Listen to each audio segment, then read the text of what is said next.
निर्विघ्नं कुरु मे देव सर्वकार्येषु सर्वदा। आदिदेव शंकरा, तेरे जाप के बिना चले ये सांस किस तरह। त्र्यंबकं यजामहे सुगंधिं पुष्टिवर्धनम् उर्वारुकमिव बन्धनान् मृत्योर्मुक्षीयमामृतात्। Today we are going to listen to chapter 10 of Vidyaveshwar Samhita in Mahashiv Puran. So this chapter is about the conversation between Brahma, Vishnu and Lord Shiva, where Brahma and Vishnu are asking questions and they are seeking reply from Lord Shiva. And the question is about Omkar and what does Omkar stand for? How was Omkar manifested? They also asked question about what are the fivefold duties of Lord Shiva. Are these duties completely carried out by him or any of these duties are delegated? So we will now initiate with chapter 10. Brahma and Vishnu said, O Lord, please tell us the characteristic features of fivefold duties beginning with creation. Here Lord Shiva said, I shall tell you the great secret of fivefold duties out of compassion for you. O Brahma and Vishnu, the permanent cycle of fivefold duties consists of number 1, creation, number 2, maintenance, third, annihilation, fourth is concealment, and fifth and the last one is the blessing. Liberation from the cycle of birth and death is called the blessing. And that's the fifth duty of Lord Shiva.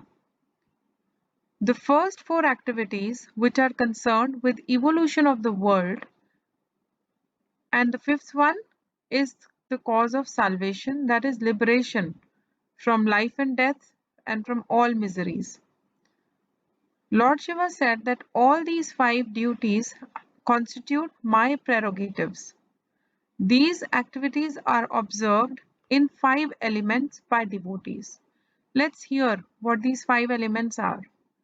Creation takes place on earth, maintenance in water, annihilation in fire, and concealment in wind.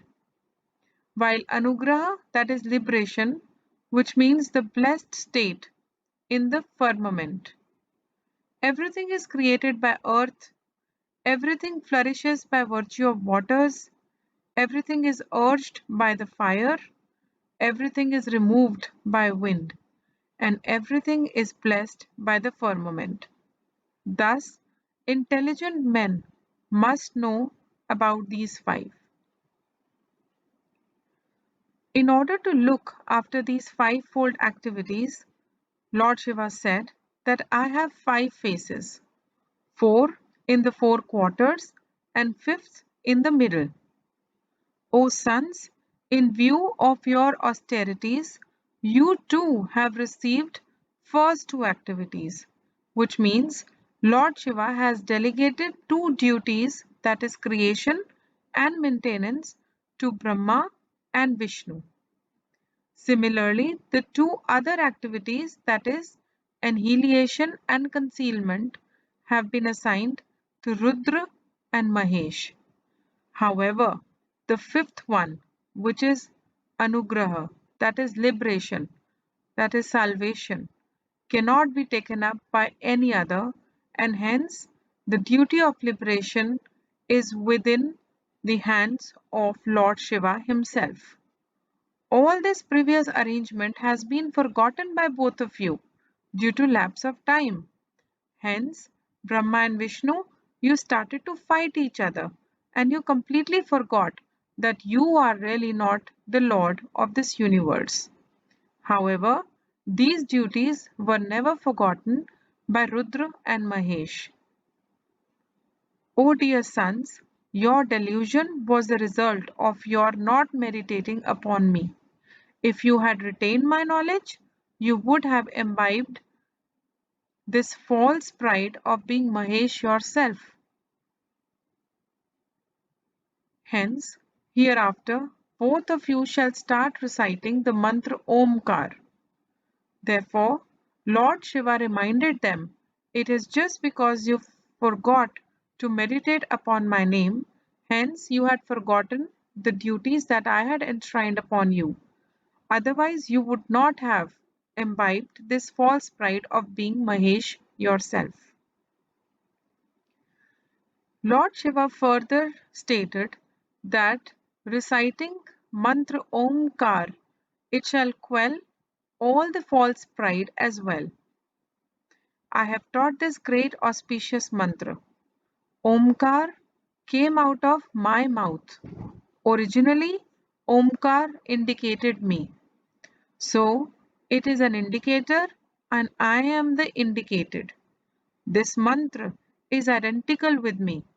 The repetition of this mantra is verily my repeated remembrance. Lord Shiva stated that Omkar consists of three sets.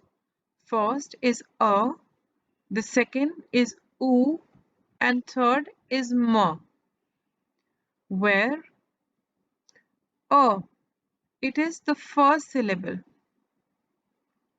He then stated that the second syllable is U, third syllable is M. Lord Shiva mentioned that the syllable A out of Omkar, it came out from northern face, syllable U came out from western face, syllable M came out from southern face, and Bindu, that is dot, it came out from eastern face. The Nad, that is the mystical sound that is produced when someone recites Om, that came out from the middle face. Hence, Omkar came out from all five faces of Lord Shiva. Therefore, it's a complete set that cropped up in five-fold form, and it is finally recited as Om. The two sets of created beings, that is Nama and Shivai. The five-syllable mantra, it indicates knowledge. From the five-syllable mantra, the five mothers were born. Siromantra is born of that. The three-footed Gayatri also came out of four faces. The entire set of Vedas and crores of mantras were born out of that. Different things are achieved through different mantras, but everything is achieved through Omkar alone. Hence, Omkar word has a great significance.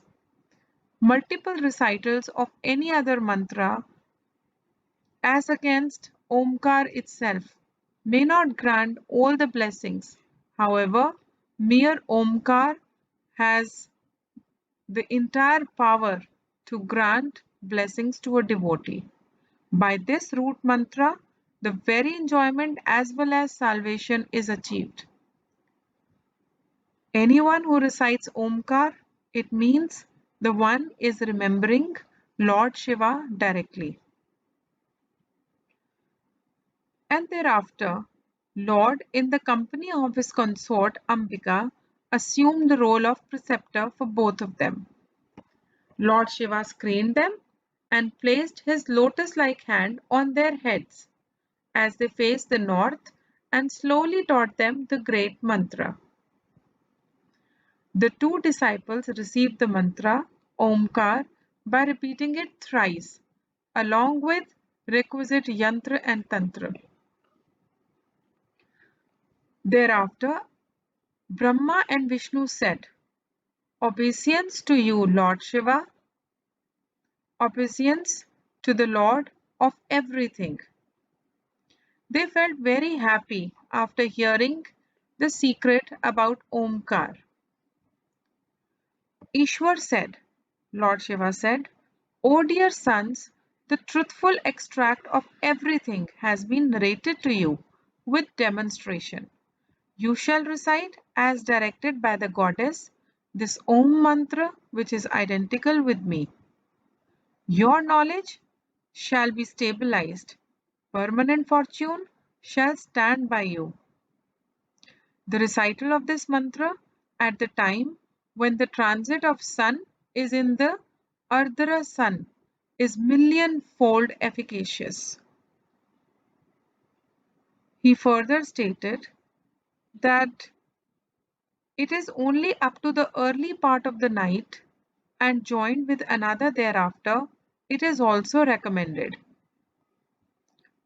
Although I consider the phallic, that is the Shivling, and the embodied form to be equal, the phallic form, that is Shivling, is excellent for those who worship. Hence, for those who seek salvation, the latter is preferable to the former. The others too shall install the phallic form with Omkar mantra and embodied form with the 5-syllabled mantra. Having thus instructed his disciples, Shiva vanished there itself. So that's the end of chapter 10 of Vidyaveshwar Samhita. We shall initiate chapter 11 next time. Do stay connected with Shiv Puran, as just to remind you that this is the only Puran that has the entire power to grant you salvation and free you from all miseries and diseases in this Kali Yuga.